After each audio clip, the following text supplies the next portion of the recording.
Hello everyone and welcome to Firearm Fury. Now I have shot the loads from the 300 PRC that were loaded in the previous video. I'll put a link up above. Unfortunately, I did video and everything. Unfortunately, it was a little windy and my so-called windproof mic didn't seem to work properly. I've cut that part out. I will go over the results and kind of my analysis.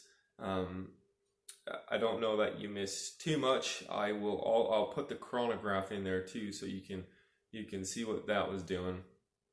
Now, unfortunately, the 76 and the 76.7 grains. Fortunately, the chronograph did not work on that. The sun had just set, so I wasn't able to, it wasn't the right writing for the chronograph to read those bullets. Fortunately, I was able to get the chronograph from the first load. I did that earlier in the day, and then the wind started to pick up too much, so I had to do the other loads, those 76 and 76.7 grains. I had to do that later in the day when the wind died down. So we'll go ahead and roll that footage in, but that's why you don't see me shooting, is because the wind kind of made it hard to video, and the video didn't turn out as good as I would have liked it. Alright, so I did want to go over the pressure signs. Now I have heard a lot on going off the primer for pressure, and I think in general it's not the best indicator.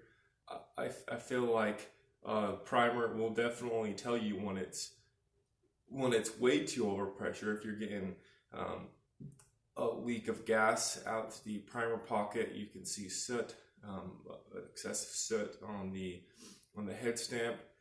Then obviously you're way too high. Same with blowing out a primer. If the primer is no longer there, or if it falls out after you shoot it, obviously that's too much pressure as well. But I would generally like to find out if my pressure was too high before that happens. So what I do is I kind of get a good feel of the bolt without anything in it, and then I'll put a dummy round in, which has no primer or powder, or just an empty, just a case that's been sized. I'll put that in first, and I'll kind of just feel for how the bolt is. Feel how hard it is to open it.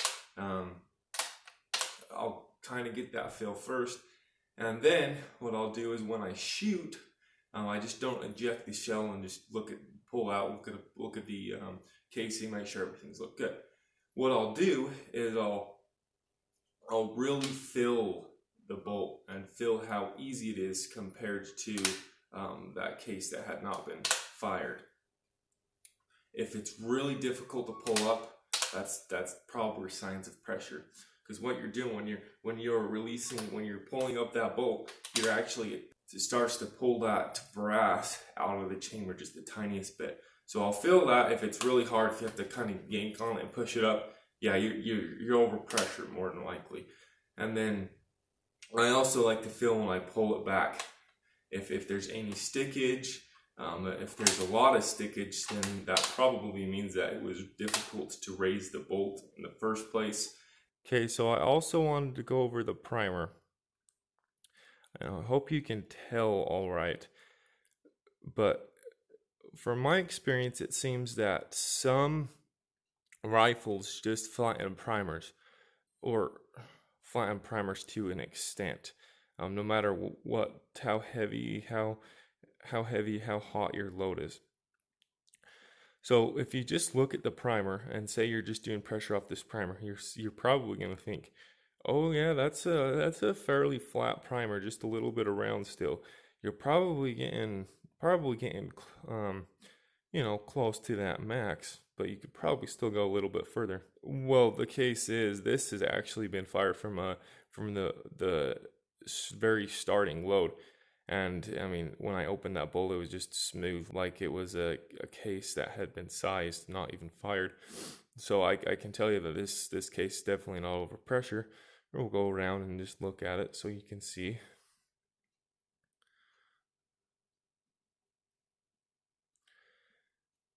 So so that's why I like to go for more of how the casing feels coming out rather than the primer.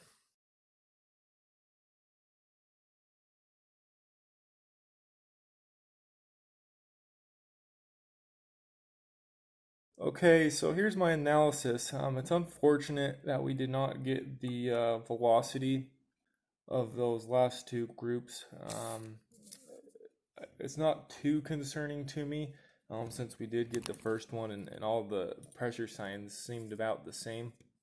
So the point of the group size speaks for itself. I measured them out. The 75 grain and the 76.7 grains are the best.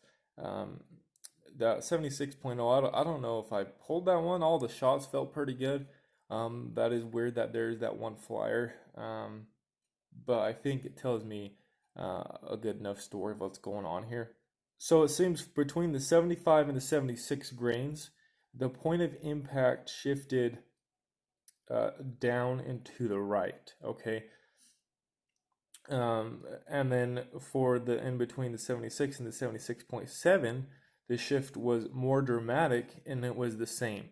It was down and to the right. Um, Now I do have half more grain until I get to the max load according to the Hodgkin's data that I used.